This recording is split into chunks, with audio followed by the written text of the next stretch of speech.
Hello there everyone and welcome to another fly tying session. My name is Daniel and I run Nordic Anglers. Today we're tying a small scud or a gamarus. This is basically a pattern that has no weight in it, so it's meant for sea trouts or lake trouts or whatever. Where on these quiet, calm days where the fish are a bit wary and they're just moving slowly around, cruising around and feeding on small crustaceans like this one. And this can be really deadly and effective. Slow retrieves, just let it hang there a lot because it has no weight, so it basically hovers a lot in the water. The rubber legs really add some life to it when you twitch it a little. I find that this is one of the best producing patterns for conditions like that. It has a bit of bling in it at the top here, which also makes it more attractive to the trout, and the trout will see it from far off. This is one of the flies that I think something like this has to be in every trout angler's box, because it's just a fly that produces really well, in particular on calm days in lakes, and here in Denmark in particular on the coast. During the autumn and also the spring, this can be really deadly. So we're gonna tie this now, and hope you enjoy. So as you can see, here is the fly, and now we're gonna tie it. I'm gonna add a Eric's curved gamarus, NS something I can't remember, 172, and well, basically let's go. So take the tying thread, just create a nice and smooth cover of tying thread so you have something for the materials to latch onto. We move a bit further down into the bend of the actual hook here, because we want the curvature of that on this fly, because that's gonna look like the shape of the actual gamarus. I had some black rubber legs before, and I'm pretty sure I placed them within reach, but as always, there they are. So basically this is just some straight black round rubber legs, and we need a pair of these as the tail.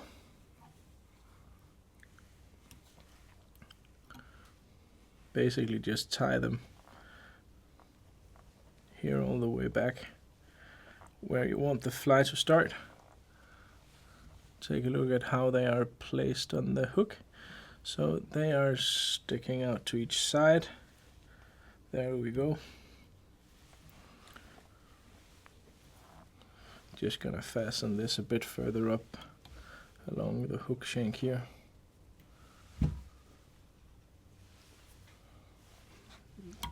Just so it's safe and secure. There we go. I'm cutting off these.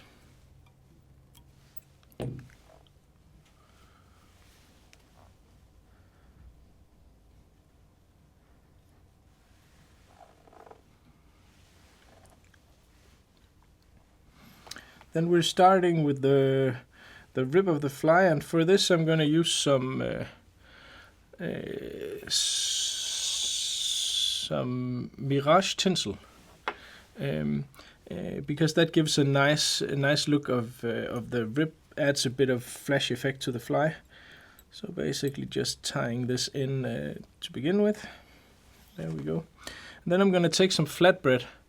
This is called peacock, but a brownish whatever hue will work fine as well. But the peacock color here, the greenish hue looks really nice, and is a lot similar to the colors of sea lice. I don't know if that is not the actual word, because it's not the same. It's not the same thing as the one that is attacking wild salmon and salmon all over. But this is something. That's the direct translation from Danish. But it's a small crustacean that looks kind of like a scud. We have loads of those on the coast, and the trouts eat a lot of them. But they're not parasites that attaches to the trout. So I think they live probably lives just like the gamarus does. Okay, now we need a dubbing, and for this I'm just going to use some gray brownish hue natural dubbing. Some squirrel dubbing or hare's ear is nice. But I'm gonna mix this up a little, and I'm gonna take the dubbing here, and then I'm gonna take some of the longer, less used feathers from a partridge, and then I'm basically just gonna tear off the long feathers here from the side, and I'm gonna add them to the dubbing to give even more coarser hairs, and give kind of the effect of a body hackle, because you cannot use a partridge feather as a body hackle, because it's basically it gets really long really fast. So instead of that, I'm just gonna mix some of these hackle fibers here into the dubbing, and this gives a nice effect. So I took about 3 feathers, just added 2 here, and then I'm basically just gonna pull it apart and mix it up like this. And this will give a nice look to the fly, because the nice coloring and striations and stuff on the partridge feathers is gonna look really, really nice with the dubbing here. I'm gonna make a dubbing loop.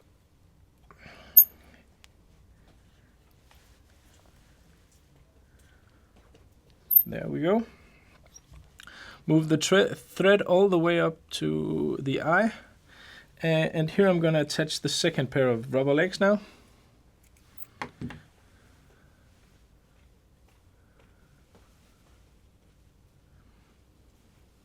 Tie these down all the way up where the eye is.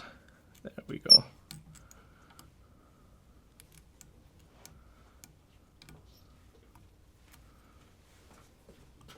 Cut this off. Oh, that's strange. This is a really nice pair of scissors, but for some reason it couldn't handle the rubber right now. But yeah, there we go. There we go. Leave the tying thread up here, and then I'm gonna take the dubbing and fill out the dubbing loop with this dubbing, with all the partridge hackle feathers in there as well. There we go. A bit more is needed, and for this you actually need more dubbing than what you would think in order to fill out the body here.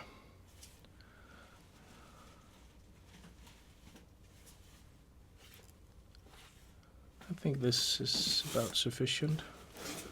Taking my dubbing reel,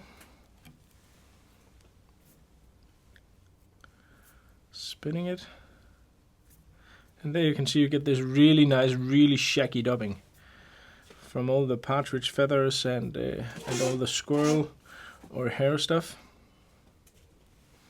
And then basically just turn this up along the hook.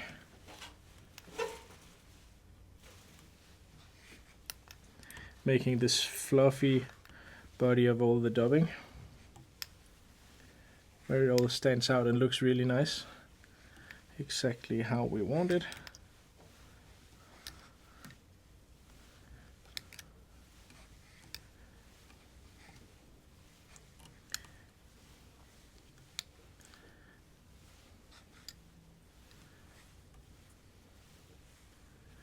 All the way up to the rubber legs.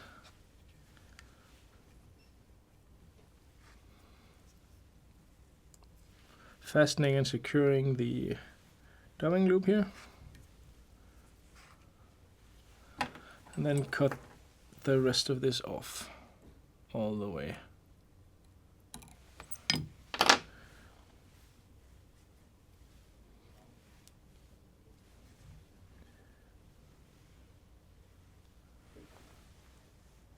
There we go.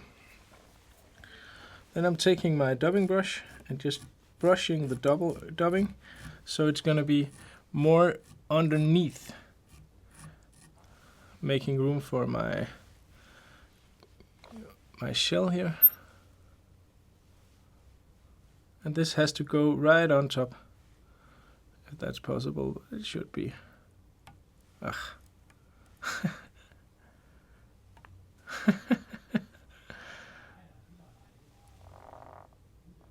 There we go. Couple of turns of the tying thread, make sure you clamp down on this so it's in place. Cut this off as close to the bottom as possible, making sure the dubbing is all the way underneath.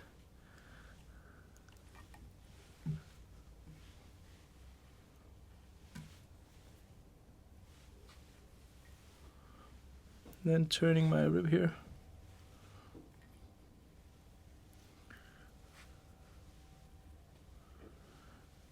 About 3 turns of the rib would be sufficient, I think.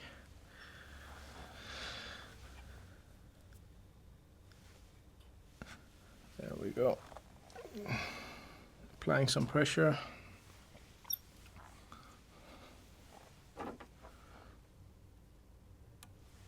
Cut it off. Make a whip finish. Apply some varnish. And then basically just pull out some of the dubbing. So it looks like we want it to. You can see my rubber legs are a bit on the long side, so I'm gonna trim those a bit. Yeah, that's more like it. Then I'm gonna take my dubbing needle and just pull out dubbing here.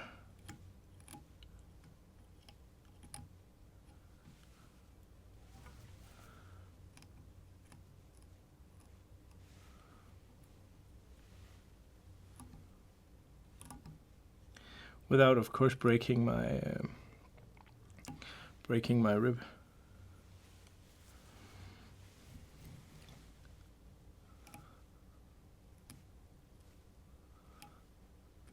And this way you have a very, very good imitation of a scud. It's fairly easy to tie, but it looks really nice both at the vise in the box and in the water. And this fly here, this type of fly here, catches just so many fish. There you go, and you can see it from the top side with the pearl fluorescent thing, the pearlescent thing, and the flat braid looks amazing as well. So there we go. Small, all general purpose scud slash sea lice slash crustacean that catches a lot of fish. So here you see the finished fly, the small Gammarus here, with the rubber legs and stuff. And as I said, this is in particular a great pattern for even really large trout that are just cruising around looking for that easy small prey in calm conditions near the shorelines of lakes and here in Northern Europe for sea trout in particular on the really low water parts of the coastline.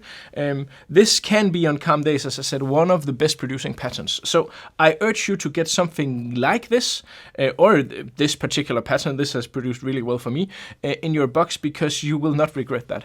You can, as always, find the complete material kit for this fly at the link here under the video. And as always, I wish you all the best of luck out on the water. And if you are a returning customer, then thank you so much for using Nordic Anglers to get your fly tying and fly fishing gear. If you haven't visited the shop yet, it would mean a lot to us if you just swung by to see our big selection. We have a very big selection, one of the biggest in Europe. And you can, of course, find the full and complete material list for this pattern and for all the other YouTube videos there. So from all of us here at Nordic Anglers, we wish you all the best of luck out on the water, and thank you so much for watching.